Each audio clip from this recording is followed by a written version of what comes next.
What's going on, everybody? Welcome to the King's Table podcast. If you're watching this, you're watching us on YouTube. Mooch twisted our arm and forced us to get on YouTube. So we appreciate you guys tuning in. We want to make this as interactive as a podcast as possible. So first, of course, if you're not subscribed to the podcast, the show, hit the subscribe button. And don't forget to drop any comments, thoughts, critiques, all of the smoke. We want it all down in the comment section below. This is the King's Table, where we get together and talk about real life topics in our real life businesses and worlds of what we get to play in every single day, and ultimately about the things that we feel are impactful, important, sometimes a little spicy, a little polarizing, and ultimately the things that we believe matter that will help all of us, including those who are listening and watching, build the best possible lives and unlock the wealth that it is that we're looking to unlock. So with that being said, welcome into the show. I am driving today. I got the beautiful pleasure of sitting in the driver's seat and teeing up some great conversation today. We were just talking about kind of obviously some updates on the economy. We can't help ourselves within like the first 3 seconds immediately start talking about real estate and the economy and what's going on. And it's interesting, right? Because there's a lot of different sentiments out there right now, and the data seems to be really confusing. We were even throwing in our chat, different articles and things of like, you read headlines of saying as of October, 60% of adults said that they're living paycheck to paycheck, according to Lending Club. There is breaking news from the Federal Reserve Bank of New York stating that the ability of U.S. households to cover an unexpected $2,000 expense is at the lowest level in a decade. And then you have record-breaking news of air travel, the highest it's ever been. You've got Black Friday online sales, the highest it's ever been, right? So it's like, how do you make sense of everything that's going on? And ultimately, that's what we love to do is, have these types of conversations and cut in and give our 2 thoughts on it. Mooch was just kind of saying, hey, I feel some of this, but I also feel and relate to some of that. What are some of the things that you're seeing, and how are you making sense of all of the data that we're reading and getting thrown at us every day versus what's really going on, and how are you reacting to it? Yeah. Hey guys. And listeners, don't let me down here. I made these guys say, let's just go to YouTube, because on YouTube, everybody's going to talk to us. They're going to ask questions. They're going to give us their opinions.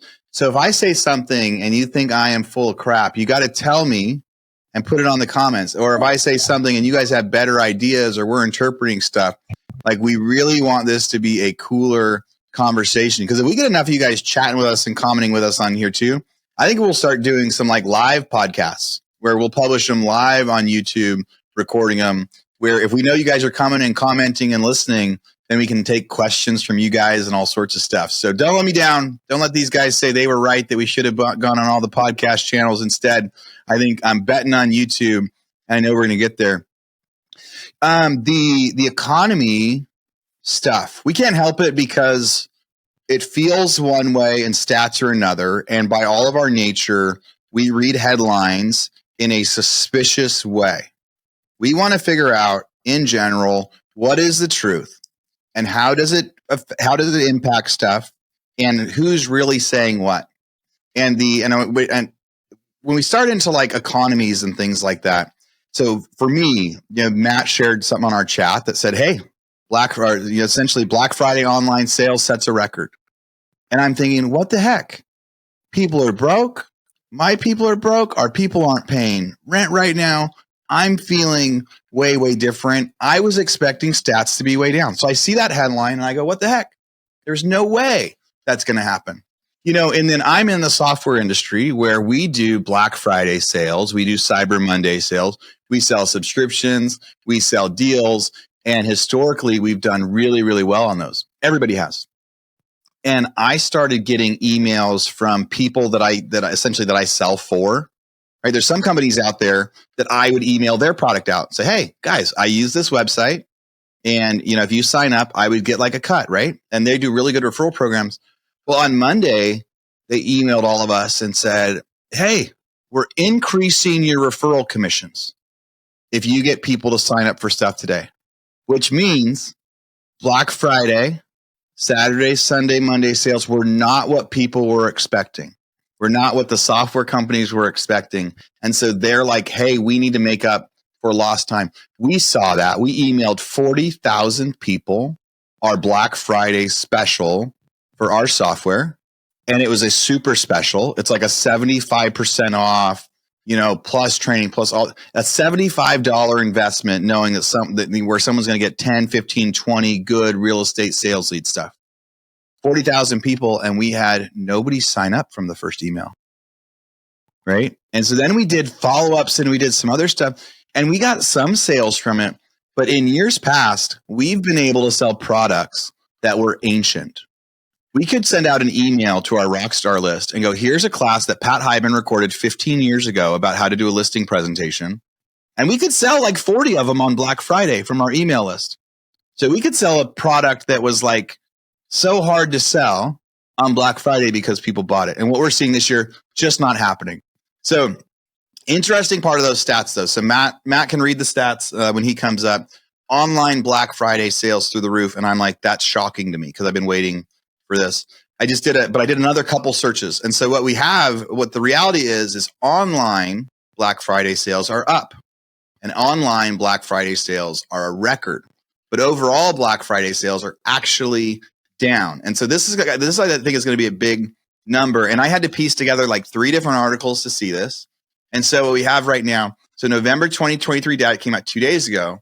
So what they sold was 9.8 billion in total, right? That was the online for the cyber weekend.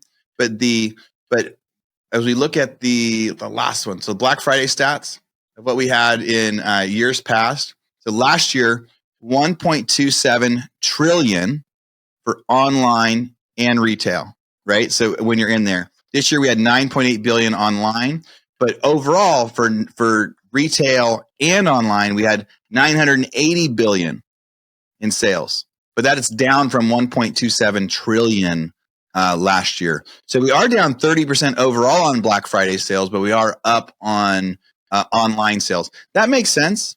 I think that makes a lot of sense when it's talking like, of course, people are going to be ordering more online. There aren't the doorbuster sales that there used to be. And so I think that is what I was expecting. I was expecting sales to go down, and I've been baffled by anything different. We talked plenty of real estate last week, so I won't get too much into that. But I'd really like to see what you guys think it means about, essentially we just start with just Black Friday and shopping and what you guys have been doing as a family, and or are you guys going to be spending more for Christmas this year or less?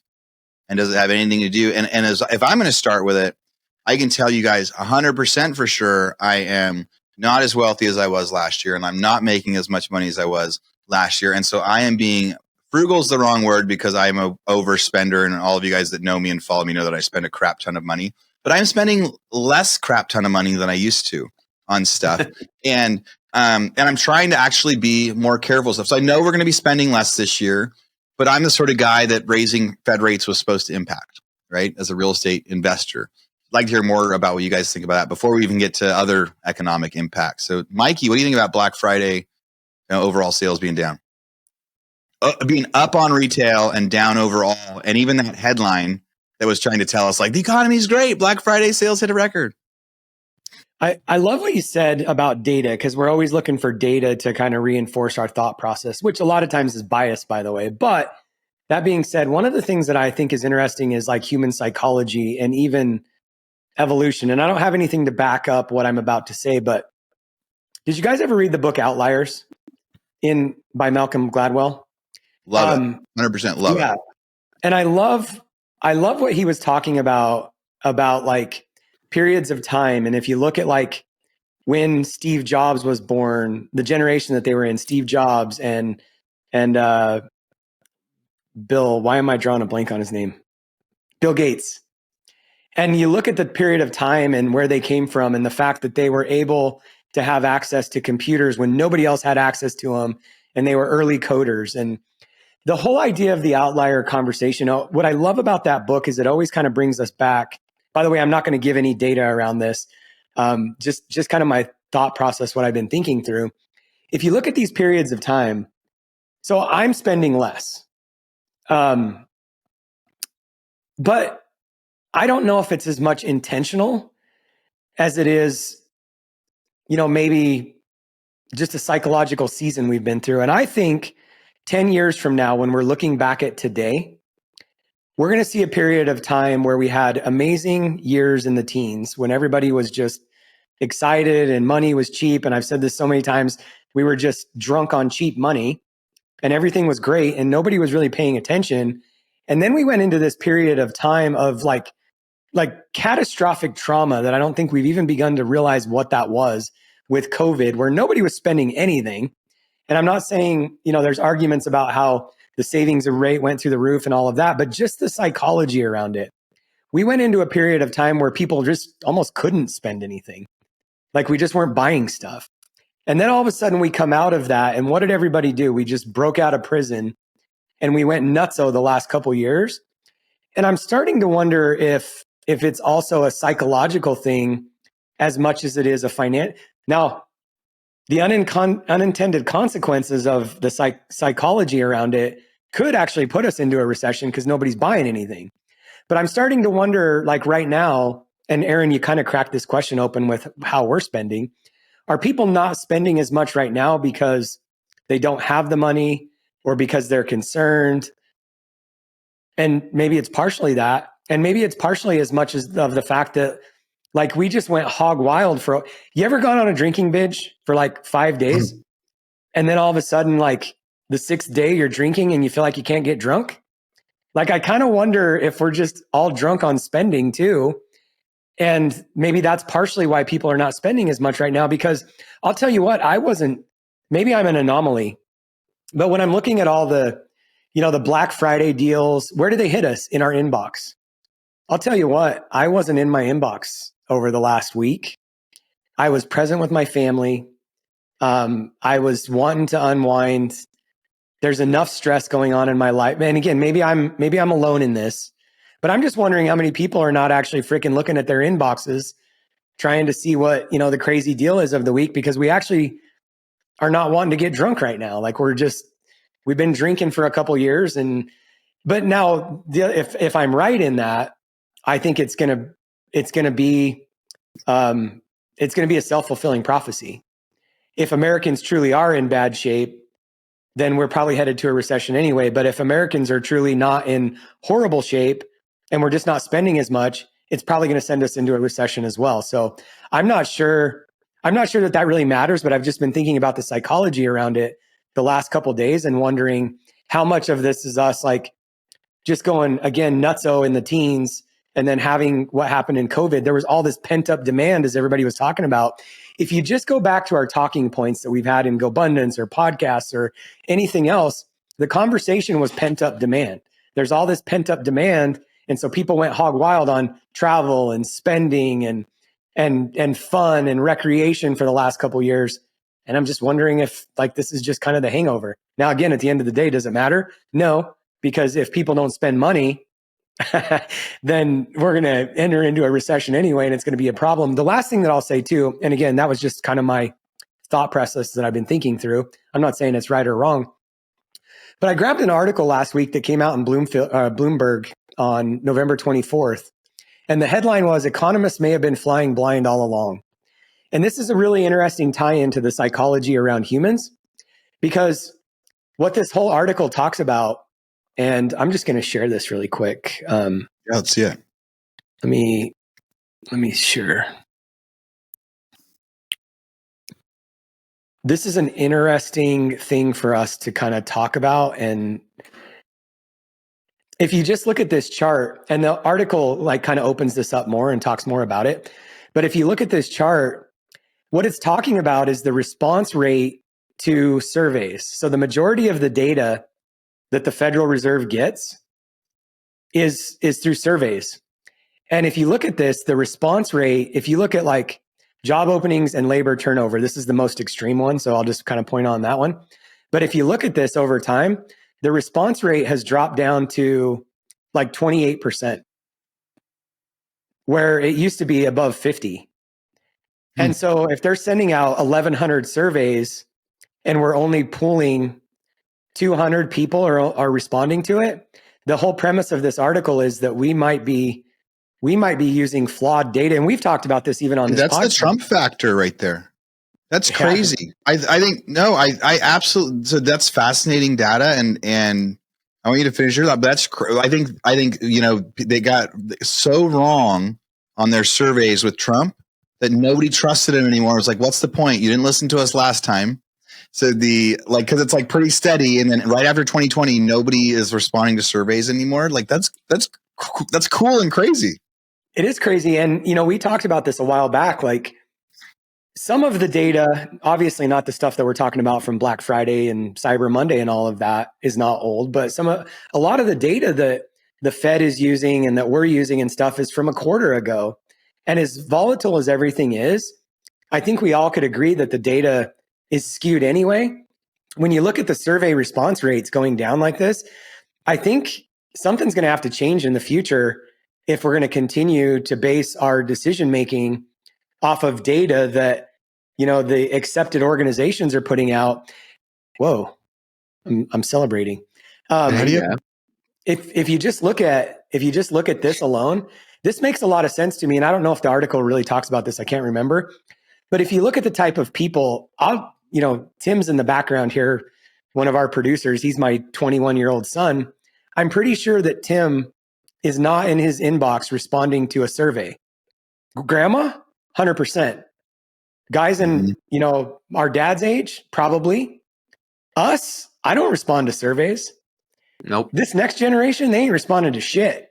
Nope. So I'm just wondering, how much, you know, whether it's Black Friday deals in our inbox, which a lot of this generation isn't even in an inbox. This generation isn't even checking emails. So that doesn't mean that, you know, the Instagram ads and everything else wouldn't be targeting them. But I'm just wondering how much of, I think we're in this drastic shift, which again, may or may not have anything to do. What I'm saying right now reinforces the fact that if what I'm saying is true, then they're not going to be spending, none of us are going to be spending as much. What maybe isn't true is the reason why we're spending might not be the reason that we're all hurting. I'm not saying that we're not or that we are, but it might not be because we're not hurting, but maybe the way things have been done have dramatically shifted in the last year or two. And we're going to have to completely change the way that we absorb data, track data, and really watch all of it, which when you look at pixels and tracking and our phones and everything else, I know that, you know, the tech world is way ahead on all this stuff, but I don't know that some of this stuff that we're really tracking even makes sense or matters. Matt, do you think Mike is an anomaly? Do you think it's humanly possible for people to consciously spend less when they have money? Or do you think Mike's an anomaly and people are spending less because they have less money? Or are people just still spending because they got plenty of credit or money? Well, to me, I like the vein that Mike is going down there, because to me, that's kind of where I'm like, man, the only thing that could make sense to me is that psychologically, like Mike said, the paradigm in which people engage with money and spending and lifestyle post-COVID is so drastically different. It'll never be the same. And yet, and that's showing in how they're living their lifestyle. Hence, hey, I'm still going to spend the money. We're still going to see record-breaking numbers on Black Friday. We're still going to see all of this data say things are good, but realistically, those coffers, that runway, those are running dry and shortening up. And I think we might be starting to see potentially the data that is not tangible in terms of, like, we're looking at GDP today came out revised up to 5.2%. CPI is coming back down. We're seeing record-breaking sales. We're seeing record-breaking home values. We're seeing all these things that are like, how is the data saying that and showing that? when we're seeing in surveys people saying X and Y and Z is their sentiment, right? And so there's a total misalignment between what people are actually doing, but what they're saying. And it's interesting to see the discussion around which one do you bank your decisions off of. The decisions of what the stock market and the economy looks like, the decisions of policy that we're making and creating going forward, right? What the Fed decides to do or not to do, all based on, oh, data says this, sentiment says this. What do we? And so I agree with Mike in the sense of I think a lot of data sets are long in the tooth, are somewhat archaic, are somewhat outdated, may or may not, in many cases, don't anymore drive or tell us what it once did in the past because of the transformations and the evolutions we've seen in our economies, in consumerism, in globalism, and so many different facets of life as we know it that data has been based on in the past. I think it's so drastically, exponentially different because of a lot of the things that we've seen come into the picture the last decade and or two. So it is very interesting to have this kind of discussion, right? Because then the conversation to me goes is, I feel this way, but it says this, trying to make sense of all of that, of going, well, for me, how do I protect my family? How do I protect my business? And how do I protect my investments? Right. And how do I not only protect those things, but how do I somewhat be proactive in a way that I take as much of this information that I'm trying to sort through and use that to create some tangible plan that I can feel confident executing on going forward. And I think that's the discussion a lot of people are sorting through right now, right? Because you said, are you doing anything differently this year? Well, I feel like I'm in somewhat of an anomaly situation because I came into a business sale. I sold another one of my hotels. So I'm sitting on more cash than I've ever had. I'm financially not strapped or tight anywhere. All of my assets are stabilized and cash flowing. And I feel like I'm in a really good position that, on the contrary, a lot of people I'm talking to, development projects are going south. Income has gotten cut in half because they were in mortgage or real estate. And when they were making hand over fist 18 months ago, that is the complete opposite today, right? People are talking about their businesses struggling, people quitting, needing to downsize. The cost of goods sold is going way up. So their profits are going way down. They're working way more. It's a very interesting time. And I think for me, my answer to this, and this might tie in a little bit to what we were talking about with, we know a lot of people that have made a lot of money over the last few years, have seen their net worth 2, 3, 5, 10x, and they're asking for loans. Yeah. How are they going to pay for their liabilities next couple months, right? And so I think that's a really interesting discussion because there's, some, I think, layers to be peeled back there. But for me, my lifestyle creep has been very minimal as I've made money going forward. And I know that's not the case for a lot of people. Like I don't want to say envy, but I'm inspired by how Aaron Muchastegui lives his life and lives full of adventure and travel. And there's a lot of expenses and money that goes along with that. But you have this richness and fullness, right? And then there's other people that are going, here's my little, lane that I stay in, and whether the market is good or down, I feel like I have found a good pocket that our lifestyle is riding in right now. So I haven't had some of those issues pop up, but I know for a lot of people, the lifestyle creep has set in the last few years, and they didn't pivot their business or diversify necessarily, maybe the way that, looking back, they would have wished they did, mitigated some risk along the way. So those are things that I think are really interesting to see who's kind of getting caught in some of this shift. It's not just all, people that are minimum wage and poor. It's hitting everybody, but there's going to be opportunity in each of those, I think, classes for people to step up, and there'll be people who, lose some ground too. It's interesting. Well, I want to say two things. So for those of you that are watching on YouTube, which is all of you, because Aaron convinced us to only put it on YouTube, Let me Put in down. the comments, if you need money, reach out to Maddie because he's sitting on a bunch of cash right now. So just let us know and everything will be dollar fine. signs. Put the dollar signs. It's interesting on that note too, Maddie, because when COVID happened, so I'm in the mobile home park space, right? And there was all these people that were like concerned about people paying their rents and everything else. And I remember having conversations through 2020 and 2021, like, how's your collections? And our residents actually did really well. And again, when we talk about data, the data is skewed toward what we want it to see. Nobody's putting out data. I had to like kind of come up with this on my own like thought process. So why were our residents doing so well? And you kind of alluded to this because, we're always going to like everyday Americans that don't have money and there's challenges. But the reality is, I said this so many times with our residents, they were not paying their rent. They're scrappy by nature.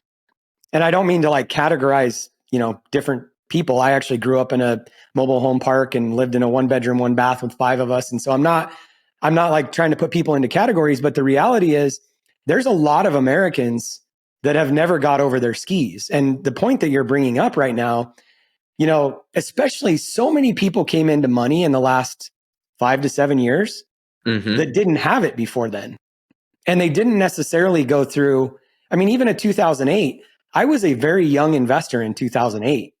So I didn't really get to see the fullness of 2008. And I was in a market and a company, a lot of the work that I did was for a gold mining company.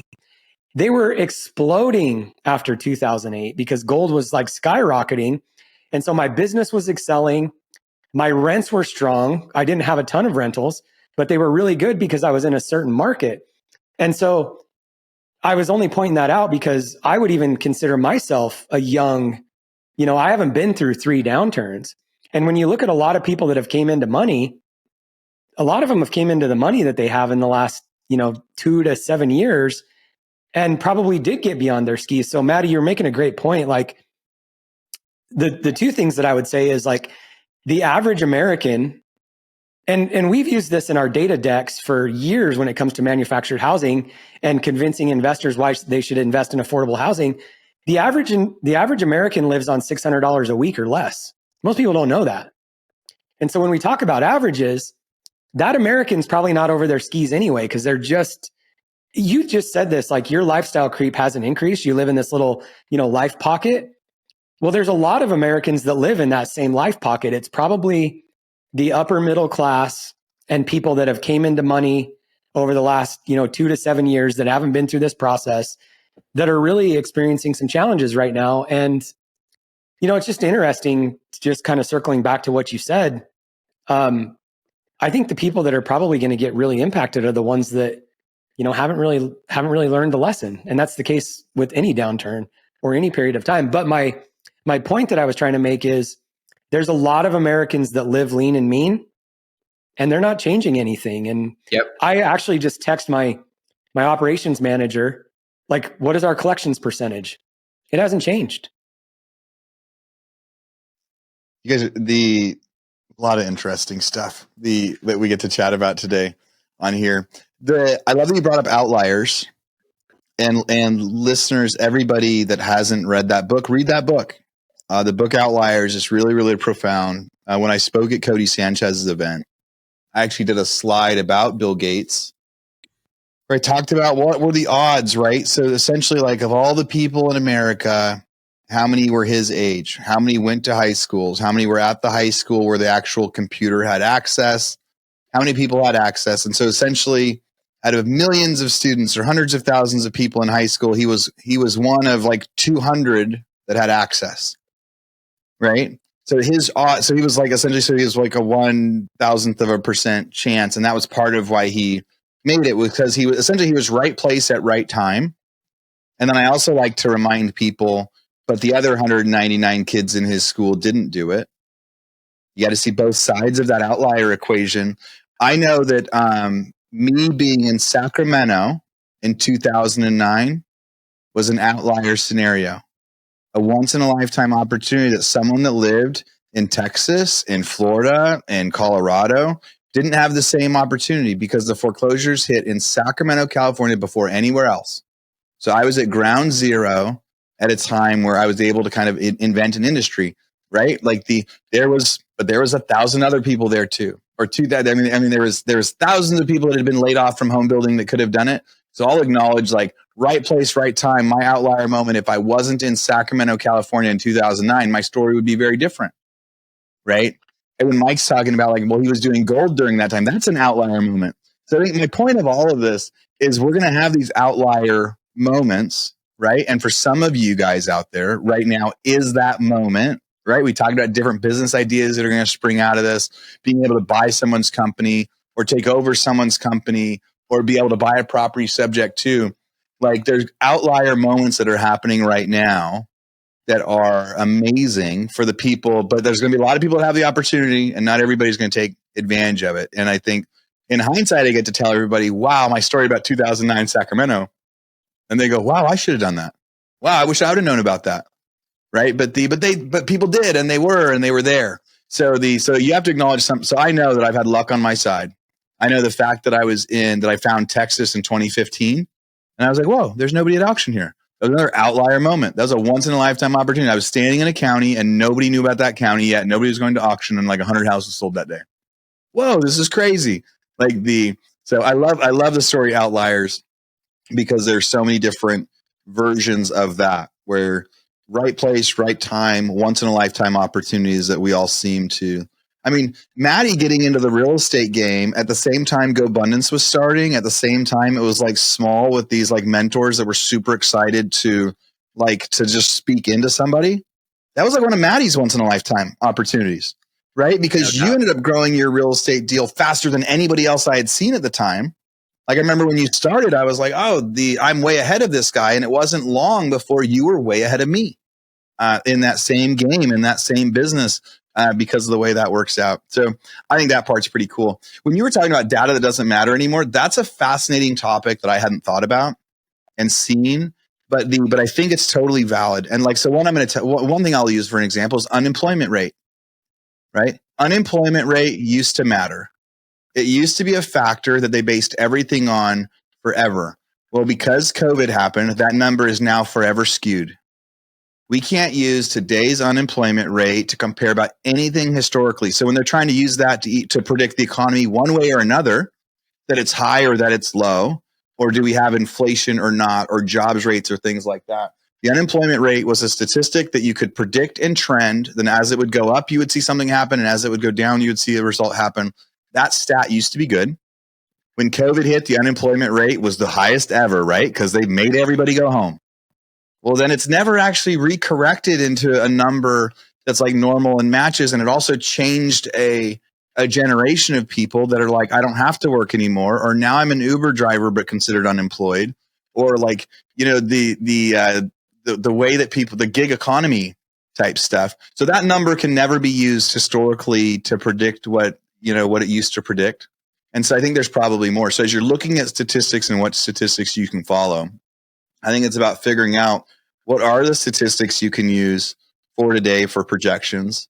And whereas there's so much stuff that I do that I compare interest rates to the 80s or interest rates to the 90s and how that might affect real estate or investing or big businesses, it's important to figure out which stats you can rely on for your business. And maybe the ones that can't get skewed by surveys. Now that we're knowing that, like, wow, that survey stat that Mike put up, I thought was really fascinating to show that how much that has changed.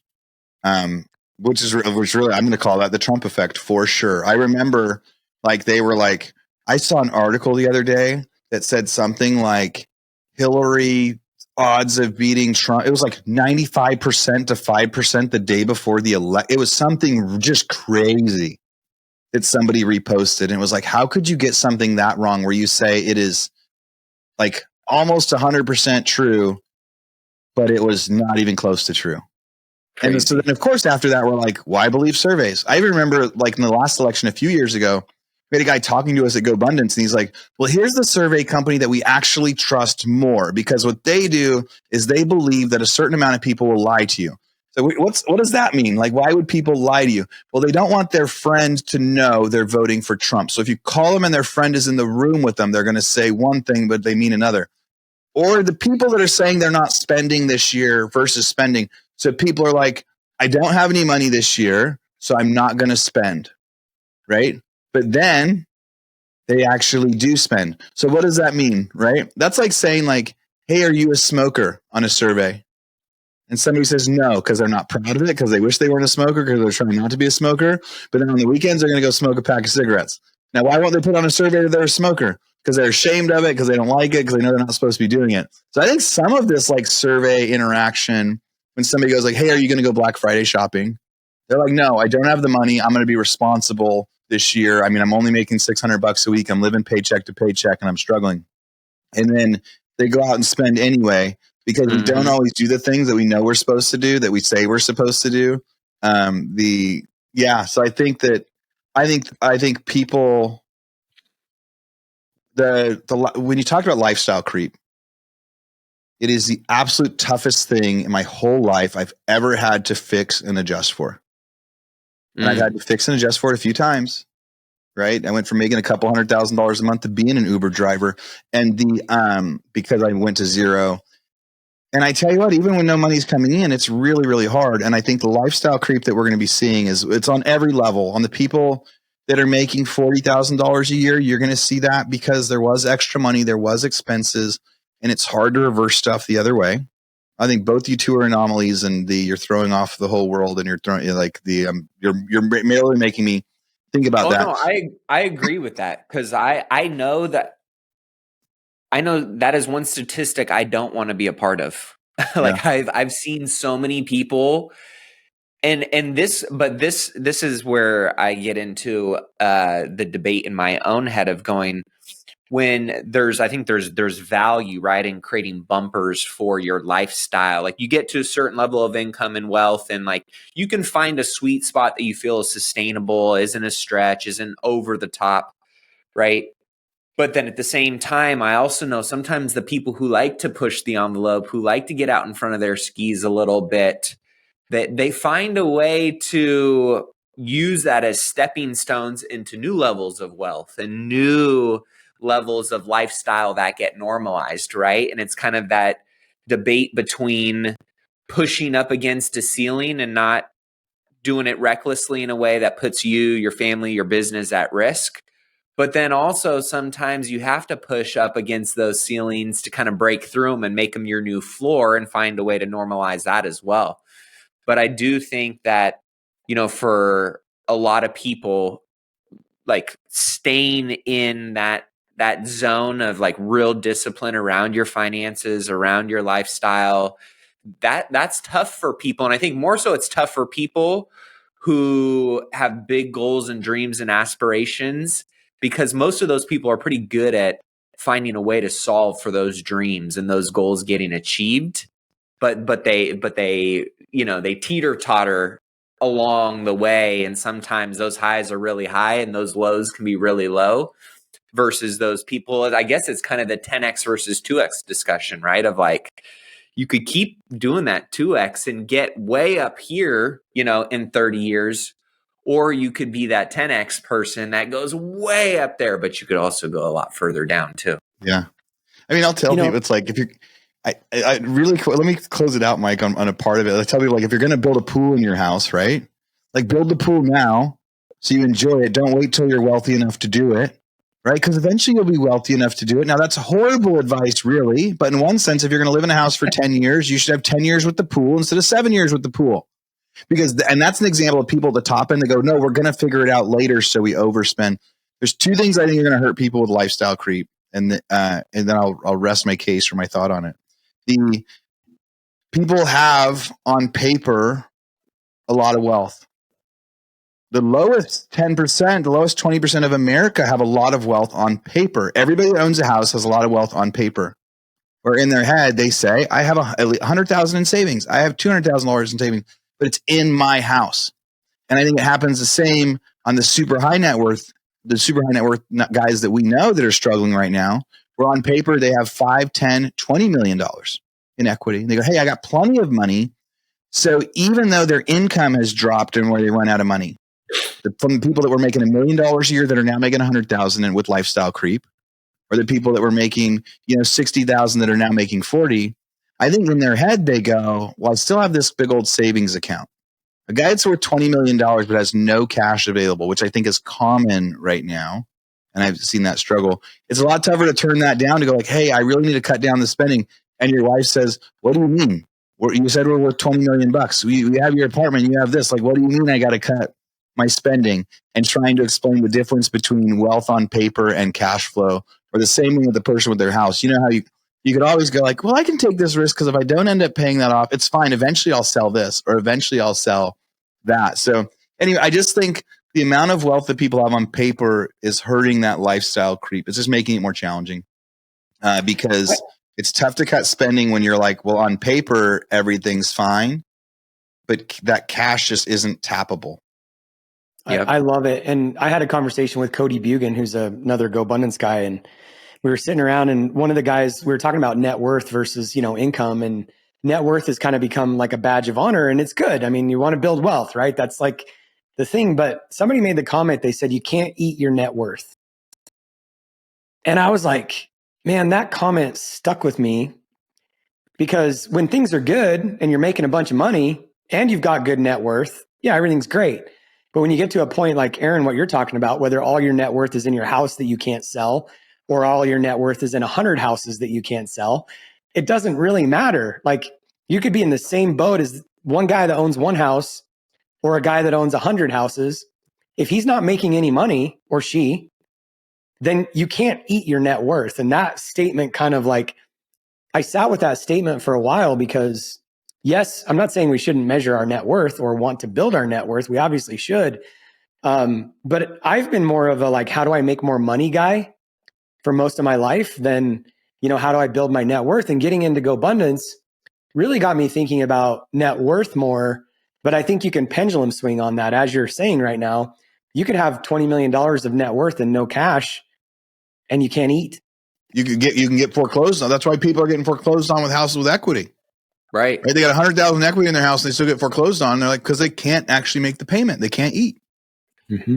That's why I think I've been thinking more about this, because the last few years, as I've accumulated some more assets and I've, maximized value and then traded out of them it's kind of created this, and it makes me think of, for investors as a whole, and I'd be curious as to your guys' thoughts on this kind of strategy. It's, as I've kind of created this, and Aaron, I know you do this because you're in and out of a lot of stuff.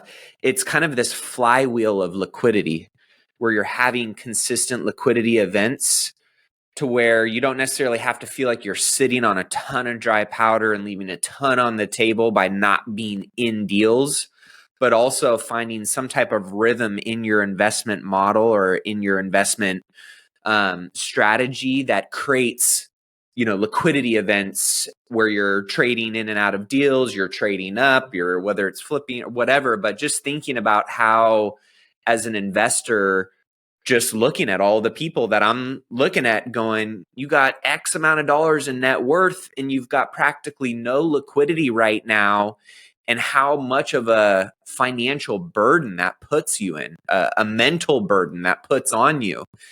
It just reminds me of going, man, that net worth and your balance sheet, yep, that's nice, that's sexy, that's a nice feather in your cap.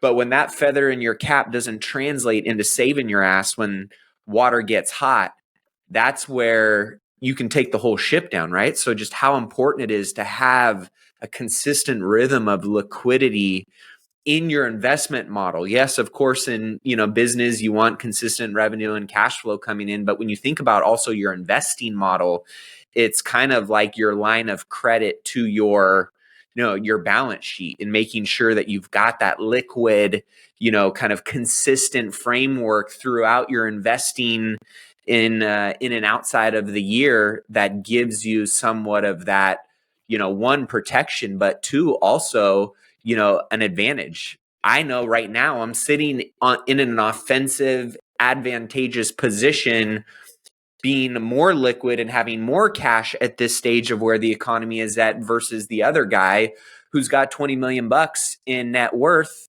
but is, asking friends for loans right now so he can pay his mortgage and his liabilities for the next 6 months. That guy is not in an advantageous, opportunistic, exciting position right now versus my net worth may be a little bit lower than the guy who's got 20 million on his balance sheet, but I'm much more capable of being in an opportunistic, advantageous position right now. And so I think it's just an interesting thought to think about how important liquidity is at certain stages when it matters the most. Liquidity is really important right now. It goes back to that business plan idea I had from a month ago. And the more I talk to people about it, the more I think it's a thing where there's this giant fake bank account that people feel like they have that they used to be able to tap into. I mean, in 2021, I had, I don't know how many liquidity events, from refinances, from sales, from purchases, from quick flips, but I had a lot of them. My monthly horizontal income is solid. It's great. But it's the same that it was. It's actually a little bit lower than it was in 2021, but the horizontal, it's enough to live on. It's enough to live on. Great. But those liquidity events are huge. But I think the average normal everyday person has also had a bunch of liquidity events, from refinances, from different things that happen. I met some people last night that are like, at this event that I was speaking at, and he bought a house like 5 years ago, and he makes $60,000 a year, and his house is worth $250,000 more than he bought it for, and there was no way he was ever going to get $250,000 in savings, making $60,000 a year. The only way it could have ever happened is with a house, right? So now he's like, I got $250,000 in savings, and he's feeling like a good investor, and he's feeling like a saver, but then can't really tap into it and understands the power of it. So, yeah, I think the idea of that a lot of people have this fake bank account that the traditional methods they can't tap into anymore. I still think there's going to be some big opportunity with somebody, just like the friends of ours that are and it's not one friend that said like, hey, can I get a second deed on my house? Can I get a second deed on my commercial property? Can I get a second deed on my investment rental? It's a lot of people are saying, hey, but I mean, the personal residence is the most common. They go, I've got $2 million in equity on my house. Can I get a $250,000 loan? Can I get $1 million loan? Because they're like, hey, well, that's fine. I'm never going to sell my personal. I'm totally going to pay that off because it's my personal. And you go like, people are trying to figure out how to tap into those invisible bank accounts, which means they don't have cash. The people that are going to do the best right now are going to be people like Maddie that have a bunch of cash, right? So maybe he didn't do as good the last couple of years as some of the other people because he was less aggressive. But now that he's got the cash, he'll have the biggest opportunity. And then if you don't have any, but you have some great ideas, you need to find the people that have the cash as you try to sort it out and be ready to move on the stuff that's happening. So it's been fascinating. I don't think highly enough or positively enough of people to think that spending is going down because people are overspending. They're like over it. I don't think that they're over it. I don't think they've been like, man, we bought so much stuff during 2020. We don't need more stuff, because my kids want this. They want the same crap. They want the same stuff. And I know so many people also, when times are tough and depressing and things aren't awesome, the biggest cure that the average person does for that depression is go and buy something on a credit card that the online marketing told them they're supposed to buy for happiness. Instagram says if you wear these shoes, you're going to be happier. And so if people are depressed, they'll put it on a credit card and go buy those shoes. And so anyway, we're going to see with some of the stats as it continues to come out. We're living in this really, really strange time where maybe the stats that we're following don't matter, and figuring out which ones do. And the stat that's the most important to me is how much money do I have in my checking account? And Maddie is beating me. And I need to figure out how to update that statistic a little bit more. And my stats of some of my renters are fine. I did my production meeting today, and we had the nicer, high end, newer built duplexes that I own in one entity. 99% occupancy, collections are high, and had move-ins in the last 2 weeks, and I feel awesome. My apartment complex that's in a worker area. It was new construction, so it was Class B, but in a lower income. spot. Found today we have 12 vacants in a 70 unit complex, right? So that's 85% occupied, right? And you're $1,500 times 12 units is I'm making $18,000 a month less on that thing than I was 3 months ago. And I go like, so something's happening in that town or in that special area where people aren't renting anymore. And then in my other town, it's like 40 miles away, that place is doing fine. So the other side of that is like, those are the statistics that I care about. I need to get back to 100% occupied, and then the rest of the statistics won't matter. I was thinking a little bit more lately based on a conversation I had with two guys that are very wealthy.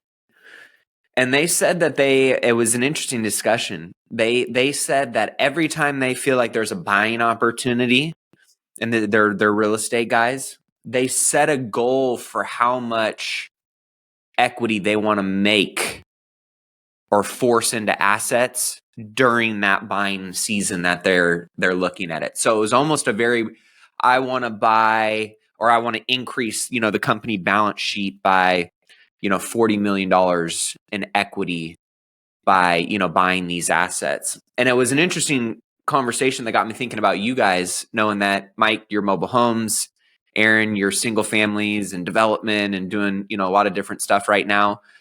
And whether it's with your software business, it's with real estate investing, it's with mobile home parks, like, have you guys thought about, hey, this season of opportunity that we see in real estate investing, I want to see my balance sheet or my net worth grow by X, as a good piggyback to us talking about how unimportant net worth is? Well, I don't want to. So the answer to that for me is no.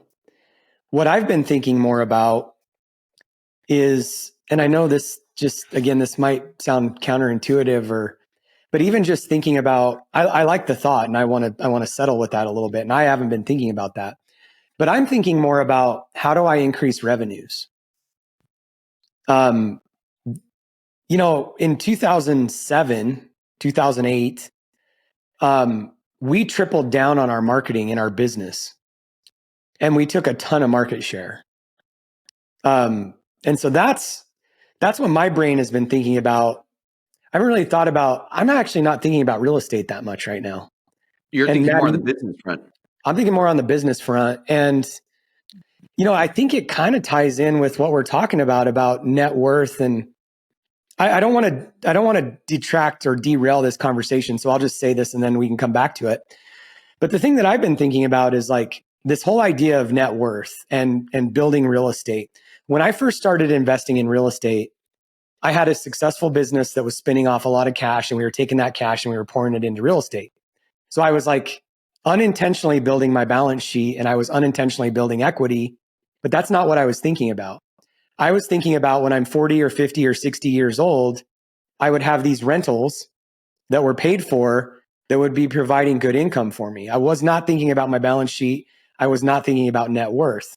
And I kind of said this earlier, GoBundance kind of started getting me thinking about net worth. It's counterintuitive to me. I've always thought about how do I make more income?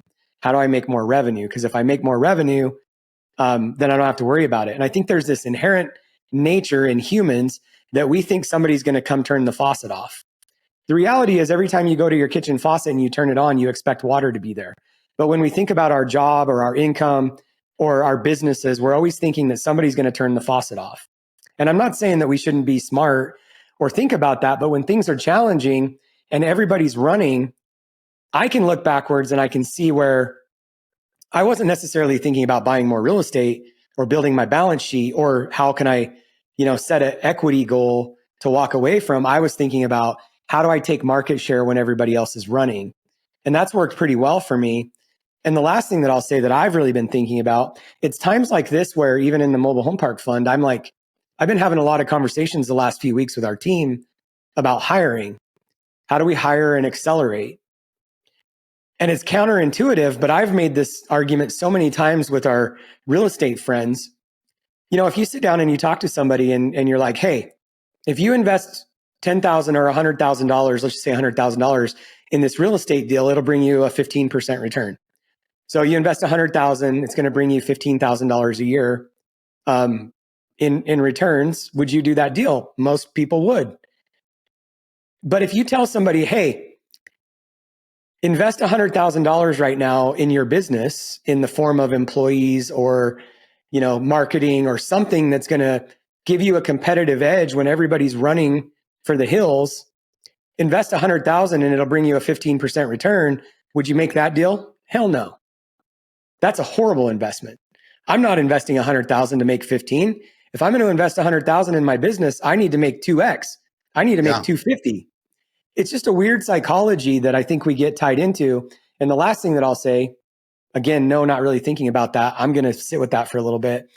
But when I think about this whole idea or philosophy around, investing in business, investing in people, again, I think it's a psychological problem because when we all first started investing in real estate, and I would love to know, where you guys started.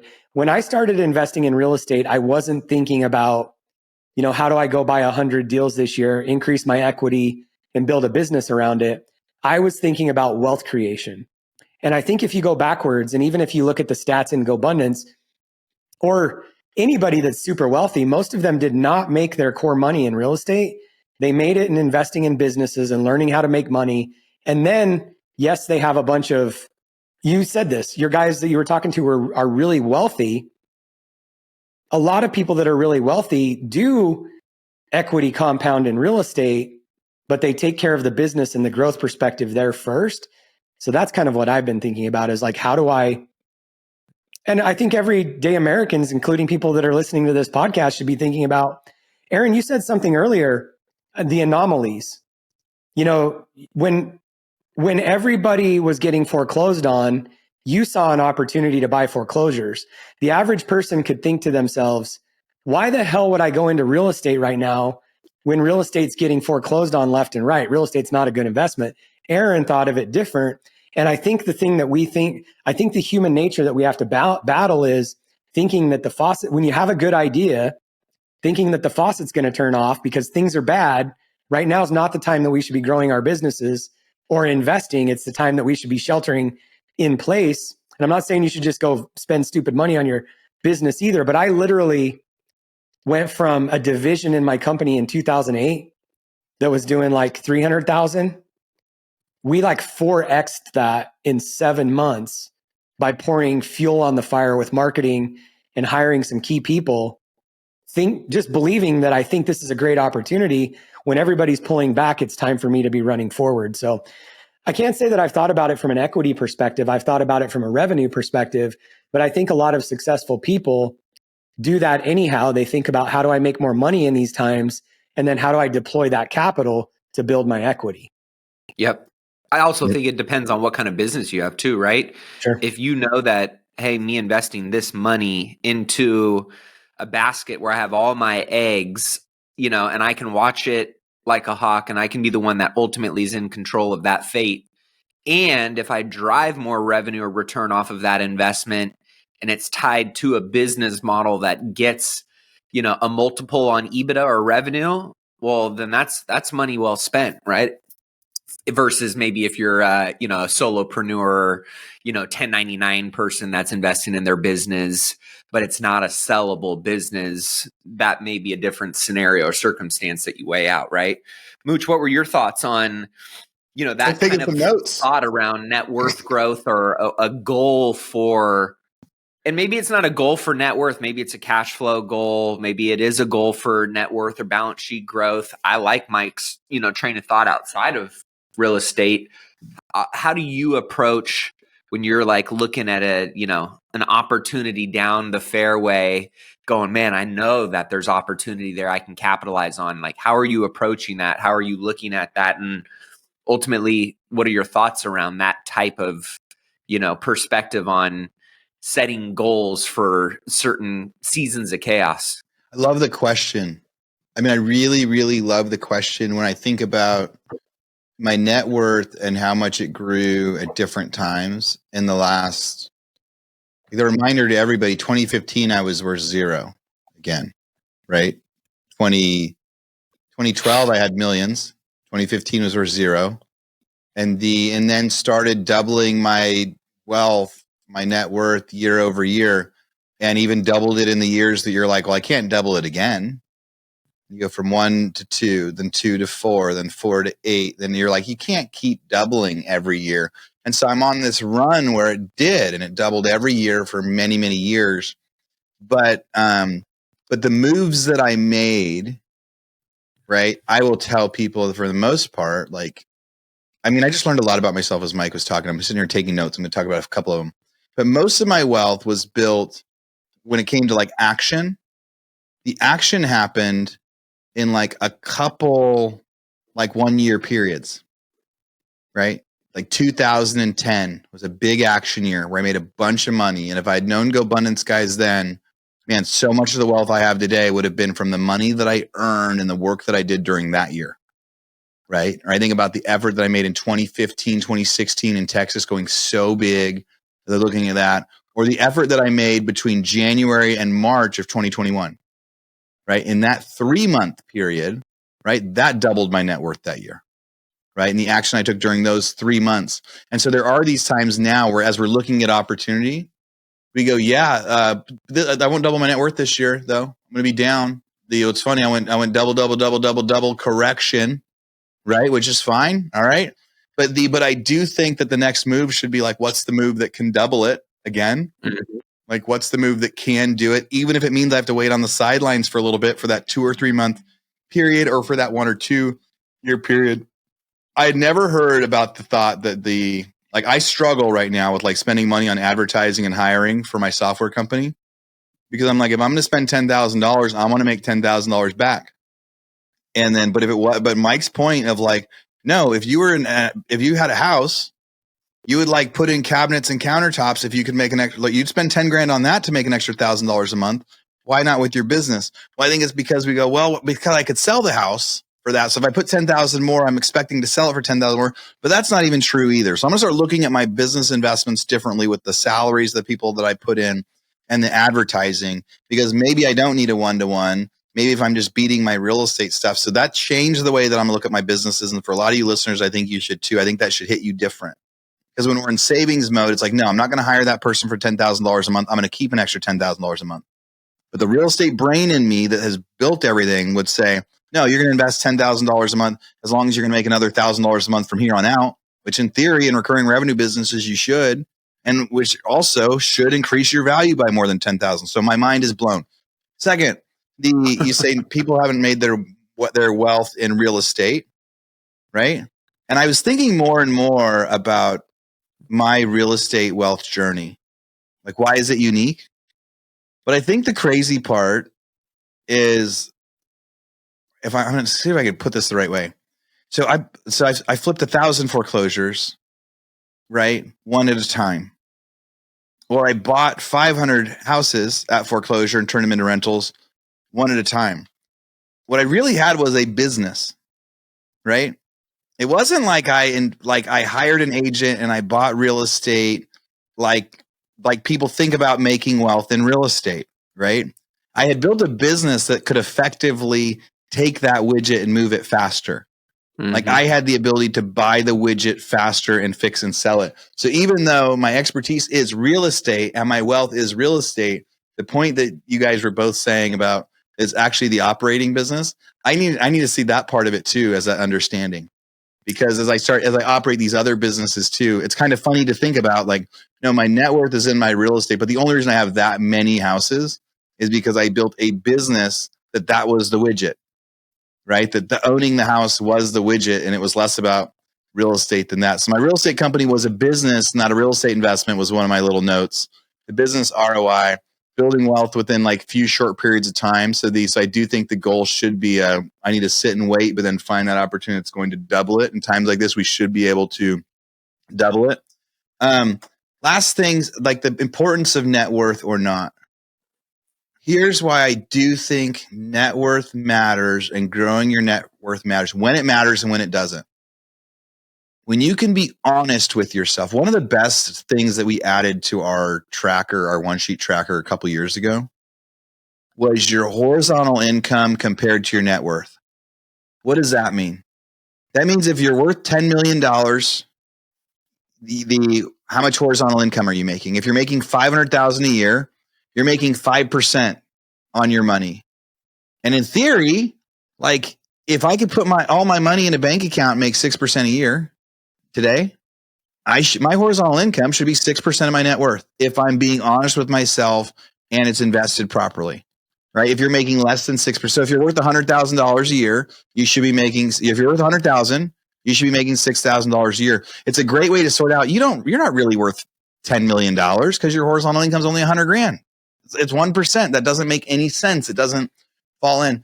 So what can happen is you could say, I'm going to go buy this crappy little house that Zillow says it's worth $100,000. I'm going to buy it for $25,000. And now I increased my net worth $75,000. And when I first got tied into net worth, I did a lot of things like that where I thought I was getting fantastic deals in asset classes I didn't know, and it would increase that net worth up. If I had been, I don't know if it was being honest with myself or if I was just actually would have been better at real estate at the time. I could have known that just because it used to sell for 100 and I'm buying it for 25 today doesn't mean it's worth 100. Maybe it's worth 30 or maybe it's worth 35. So if we truly measure net worth, though, we go, no, I bought it for 7 million and it's truly worth $8 million today. And I can prove that out because my horizontal income on that 8 is based on 8 million and not 7. When we try to grow net worth and we're not honest about the values or what the thing's worth, or, I bought this company, but it's probably worth like $3 million now. So getting to see when you're adding that on, what is your horizontal versus net worth? What are you really doing it? But it's one of the quickest ways to sort out like that's not truly what your value is. Because I've tried to grow net worth the wrong way and it didn't work out right. And it was the assets. Wait, that asset isn't cash flowing. That's a bad one. Mm-hmm. But if when you grow your net worth, your horizontal income raises that same percentage as that standard, which better be at least 6% of that net worth value, then I think it's healthy to be able to do it. So I love that. You guys taught me some stuff today. Some good conversations that I think ultimately anyone watching and listening is hopefully gaining some value from. That's the purpose of the King's Table, is to get you thinking a little bit, get some different perspectives. And it just goes to show that there's levels to this game of life, game of wealth, game of business. And ultimately you can never stop learning, sharpening the axe. So I appreciate you guys for obviously bringing full transparency and all the value you guys do to these conversations. I appreciate you, the viewer, the listener, for tuning in today. If you guys, again, are new to the YouTube channel, don't forget to subscribe. Drop us a comment down below. Drop us a question down below or a topic.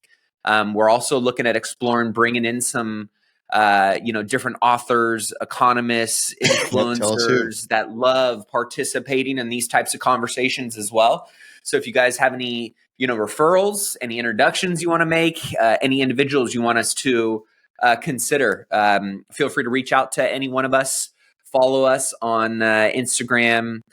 We all have, of course, our own respective podcasts. Investing for Freedom. We got Real Estate Rock Stars with Mooch. We've got The Rich Equation with Ash, who was unable to rock with us today. And of course, Millionaire Mindcast with myself. But with that being said, any final parting thoughts, guys? I love it when I can come on to try to share news and where I take my own notes of stuff that I learned about myself and from you guys. So love to being able to chat with you today.